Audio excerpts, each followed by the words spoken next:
অর্থনৈতিক পরিস্থিতি নিয়ে প্রথম আলোর প্রধান শিরোনাম, অর্থনীতির অধিকাংশ সূচক নিম্নমুখী। প্রতিবেদনটিতে বলা হয়, ডলারের দাম বেড়েছে ঋণের সুদের হার, একই সঙ্গে বেড়েছে ব্যবসা বাণিজ্যের খরচ, পাশাপাশি মূল্যস্ফীতির চাপে সাধারণ মানুষ। তাদের দ্বিতীয় প্রধান শিরোনাম, কলকাতায় সংসদ সদস্য খুন, তৃতীয় চেষ্টায় হত্যা, লাশ পাওয়া যায়নি 13 দিনেও। ঘূর্ণিঝড় রিমালের খবরটিও গুরুত্ব সহকারে পত্রিকাটিতে ছাপা হয়েছে।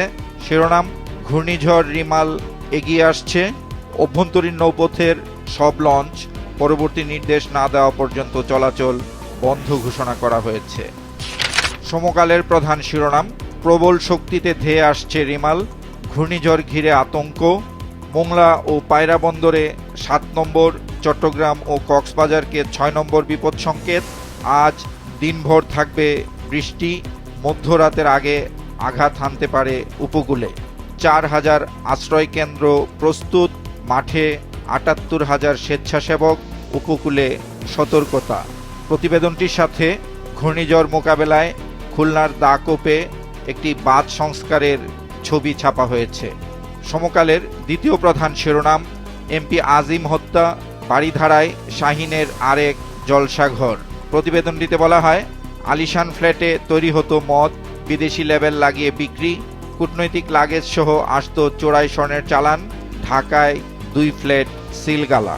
এই শিরোনামের পাশাপাশি আরেকটি খবর ছাপা হয়েছে। এর শিরোনাম, কলকাতার খালে জাল ফেলেও মেলেনি লাশ, নিহত এমপির পরনের পোশাকের খোঁজে নিউটাউনের সঞ্জীভা গার্ডেনে তল্লাশি। যুগান্তরের প্রধান শিরোনাম, ঘূর্ণিঝড় আঘাত হানতে পারে রাতে, ধেয়ে আসছে রেমাল।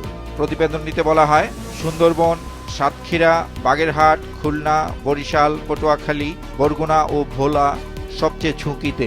প্রস্তুত 4,000 আশ্রয় কেন্দ্র, 80,000 স্বেচ্ছাসেবক, সেনাবাহিনী, কোস্টগার্ড।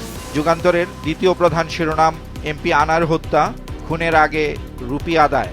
পত্রিকাটির প্রথম পৃষ্ঠার দ্বিতীয় ভাজে বাজেট নিয়ে প্রকাশিত খবরের শিরোনাম, আইএমএফের শর্ত পূরণে রাজস্ব আয় বাড়াতে নানা পদক্ষেপ, সংসার চালানোর খরচ আরও বাড়বে। এতে বলা হয়, মোবাইল ফোন, সিগারেট, আমসত্ত্ব, ফলের জুস, কোমল পানীয়, কার্বোনেটেড বেভারেজ, এনার্জি ড্রিঙ্কস, বিদ্যুৎ সাশ্রয়ী বাল্ব সহ অর্ধশত পণ্যের উৎপাদন ও সরবরাহ পর্যায়ে ভ্যাট হার এবং সম্পূরক শুল্ক বাড়ানো হচ্ছে। দৈনিক কালবেলার প্রধান শিরোনাম, খুঁড়তে খুঁড়তে ঢাকা অচল, 2 সিটিতে 1.5 শতাধিক রাস্তায় চলছে খোঁড়াখুড়ি। বিশেষ এই প্রতিবেদনটিতে উল্লেখ করা হয়েছে, ভরা বর্ষায় সড়কগুলো হয়ে উঠবে গলার কাঁটা। এতে আরও বলা হয়, কাজ শেষ হওয়ার পর যে সড়কটি সুন্দরভাবে পিচ ঢালাই করা হয়েছে, পরের মাসেই সেখানে আবার খোঁড়াখুড়ি করছে অন্য সংস্থা। পত্রিকাটির দ্বিতীয় প্রধান শিরোনাম, এমপি আনার খুন, আগেও হত্যার হুকুম পেয়েছিল আমানুল্লাহ। 2 কলামে প্রকাশিত এই সংবাদটির পাশে সিঙ্গেল কলামে আরেকটি খবর প্রকাশিত হয়েছে। এর শিরোনাম, হত্যা চেষ্টায়ও ব্যবহার হন শিলাস্তি। কালবেলার প্রথম পৃষ্ঠায় প্রকাশিত আরেকটি গুরুত্বপূর্ণ খবরের শিরোনাম, দুর্নীতির শ্বেতপত্র প্রকাশ করবে বিএনপি, অর্থনৈতিক সংকট উত্তরণে থাকবে সুপারিশও। বাংলাদেশ প্রতিদিনের প্রধান শিরোনাম, তলানিতে শিল্প উৎপাদন, কর্মসংস্থানে নিম্নগতি, জিডিপির প্রবৃদ্ধিতে প্রভাব, কমেছে রপ্তানি। তাদের দ্বিতীয় প্রধান শিরোনাম, ভারতে খুন এমপি আনার, হত্যার কারণ এখনো অজানা। প্রতিবেদনটিতে বলা হয়, অনেক প্রশ্নের উত্তর মিলছে না, লাশ উদ্ধার না হওয়ায় খুনের মামলাও হচ্ছে না। কলকাতায় খালে জাল ফেলে সন্ধান, 2 বার কিলিং মিশন ব্যর্থ হয় বলছে ডিবি। গতকাল রাজধানীর বঙ্গবাজার নগর পাইকারি বিপণী বিতান সহ দক্ষিণ সিটি কর্পোরেশনের 4টি প্রকল্পের ভিত্তিপ্রস্তর স্থাপন করেছেন প্রধানমন্ত্রী।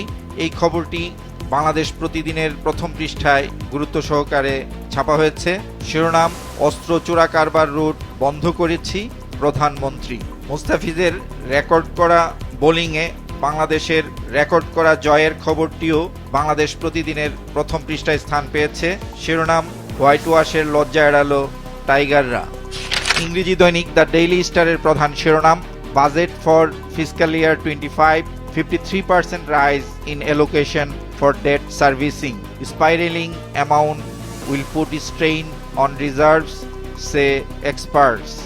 আসছে বাজেটের উপর ভিত্তি করে এই প্রতিবেদনটি করা হয়েছে। ডেইলি স্টারের দ্বিতীয় প্রধান শিরোনাম, fewer but fiercer since the 90s, says department of environment study. ঘূর্ণিঝড়ের ভয়াবহতা নিয়ে বিশেষ এই প্রতিবেদনটি করা হয়েছে। প্রতিবেদনটিতে গ্রাফের মাধ্যমে বাংলাদেশে বিভিন্ন সময়ে হওয়া ঘূর্ণিঝড়ের তীব্রতা তুলে ধরা হয়েছে।